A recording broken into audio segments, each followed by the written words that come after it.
Welcome back नाज़रीन, जागो दुनिया आप देख रहे हैं सुंदस जमील और फारूक हसन के साथ। और अब मैं कह सकती हूँ कि बिलाल भाई हमारे साथ मौजूद है। इनको जी हाँ नहीं क्या वो खत्म हो गया, वो पहले होता तो जरा फॉर्म शॉर्म बनती। अच्छा जी, कॉल आपकी ज्यादा से ज्यादा हम लेंगे बिलाल भाई। अच्छा बिलाल भाई, एक जो वालेकुम अस्सलाम, कैसे आप खैरियत से? अच्छा हम सलाम पहले ऑफ एयर कर चुके थे, मैं भूल गया कि ऑन एयर भी सलाम करना था। बिलाल भाई मैं ये पूछना चाहूँगा, आजकल फ्रस्ट्रेशन बहुत ज़्यादा है और हालात भी कुछ ऐसे चल रहे हैं तो लोग बड़े परेशान हैं। तो मैं अक्सर दोस्तों में जब बैठते हैं बात करते हैं कि असल आखिर ज़िंदगी गुजारने का सही तरीका क्या होना चाहिए, इस पर थोड़ी सी ज़रा रोशनी फेंकें। सही है, इस पर अगर गौर कीजिए कि इमाम अली इस बात के रावी हैं, तो मैं यूँ सोचता हूँ कि सहाबा जब रसूल पाक सल्लल्लाहु अलैहि वसल्लम के पास चलते फिरते होंगे तो उनकी ज़िंदगी के मसाइल भी तो वही हैं, क्योंकि वो जो इमोशनल जेनेटिक्स है वो तो वही है जो कि आज हमारी है। तो वो जब इन मसाइल को फेस करते होंगे तो उनकी इंक्वायरी भी तो अल्लाह के रसूल सल्लल्लाहु अलैहि वसल्लम से ऐसी ही होती होंगी ना। तो अल्लाह के रसूल ने, हालांकि आप गौर कीजिए कि कितनी तफसील से ईमान उन तक पहुंचाया, लेकिन हज़रत अली इस बात के रावी हैं कि आपने पूछा कि मुझे बड़ा मुख्तसर सा फरमाइए कि मैं ज़िंदगी को कैसे गुजारूं और इस दुनिया से बड़े मोतबर तरीके से रुखसत हो जाऊं।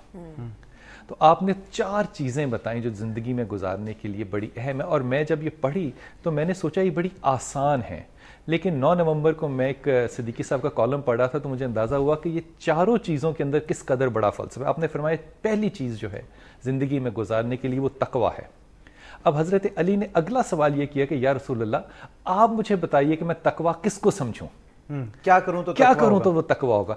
आपने फरमाया हराम से बचो।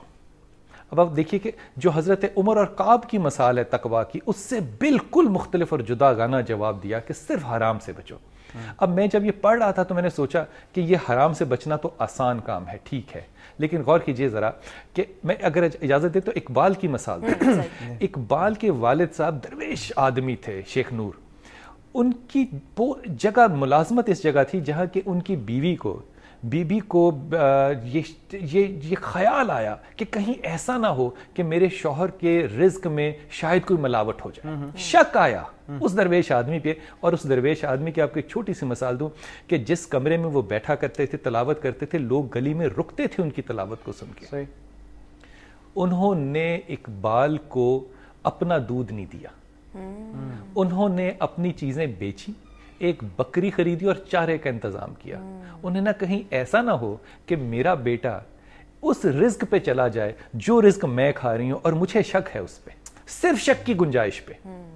अब आप गौर कीजिए कि कितनी नस्तालीक माँ होगी वो जो कि अपने बेटे की ये एहतियात कर रही हो एक्सट्रीम लेवल।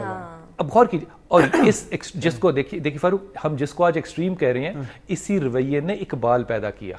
सही, अगर आज इकबाल पैदा नहीं हो रहा तो वो अम्मा भी नहीं है। सही।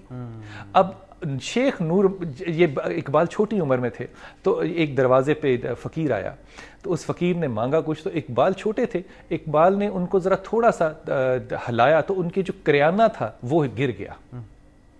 तो शेख नूर ने इकबाल से ये नहीं कहा कि तुमने क्या किया, कहा कि इकबाल ज़रा ये सोचो कि जब अल्लाह के हुजूर में हाजिर होऊंगा और खुदा मुझसे कहेगा कि मैंने तुझे एक फर्जंद अता किया था और तू उसकी ये परवरिश ना कर सका कि वो लोगों के साथ कैसा रवैया इख्तियार करे, तो इकबाल मैं लोगों को क्या, अल्लाह को क्या जवाब दूंगा, मैं अल्लाह के रसूल के सामने शर्मिंदा हो जाऊंगा। अब आप वो तकवा देखिए और ये तरबियत देखिए। अब ये वो मामला है जो कि अल्लाह के रसूल ने फरमाया कि सिर्फ एक काम करना, हराम से बाज रहना। अब ये एक मुकम्मल जहाद की सूरत इख्तियार। अच्छा बिलाल भाई कॉलर है, उनको जल्दी से शामिल करते हैं। अस्सलाम वालेकुम। हेलो अस्सलाम वालेकुम। वालेकुम अस्सलाम जी, कौन बात कर रही हैं? साइमा जमील बोल रही हूँ सियालकोट से। जी साइमा, क्या कहेंगी? बस मैं ये बिलाल साहब से पूछना चाहती हूँ, बिलाल भाई से, कि मेरा अपने बेटे के बारे में पूछे। 10 साल उम्र है मेरे बेटे की, सैयद उमर फारूक नाम है उसका। उसके मतलब ये पूछना चाहती हूँ कि भाई उसको पढ़ाई में उसमें, मतलब एक ही बेटा है मेरा, तो बस उसके मुस्तकबिल के बारे में कि वो कैसा माशाल्लाह जाएगा आगे दीन की तरफ भी और दुनिया में भी, अल्लाह ताला उसको कामयाब करे। आमीन सुम्मा आमीन। तो मैं उसके लिए कोशिश तो बहुत करती हूँ अपनी तरफ से, लेकिन उसमें जिद बहुत है। सही। जो मैं उसको मतलब कहती हूँ, प्यार से भी कहूंगी तो मतलब इग्नोर करता है, लेकिन कर लेता है वो काम। आपने नाम फरमाया उमर फारूक, सैयद उमर फारूक। देखो पहली बात तो ये یہ میری رائے ہے, میرے تجربے میں یہ بات ہے, اللہ عالم یہ بات سچ ہے یا نہیں بات ہے, لیکن ایک سید اور ایک عمر فاروق, اس میں غصہ نہیں ہوگا تو اور کیا ہوگا. آپ خود غور کیجئے کہ عمر فاروق کو تربیت دینے کے لیے جو استاد محترم ہیں وہ رسول پاک صلی اللہ علیہ وسلم ہیں, اور اس کے باوجود عمر فاروق تلوار پہ ہاتھ پہلے رکھتے ہیں, رائے بعد میں دیتے ہیں.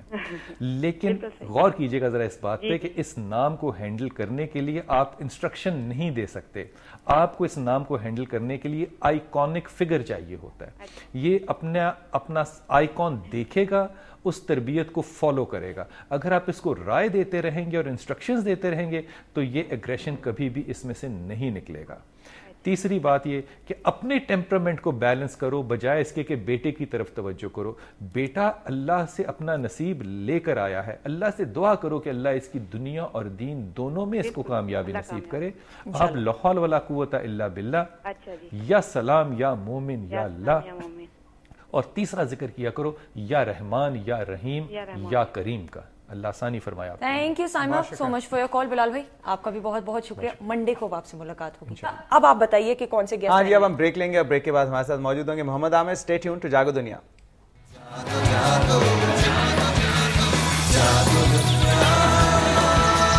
جاگو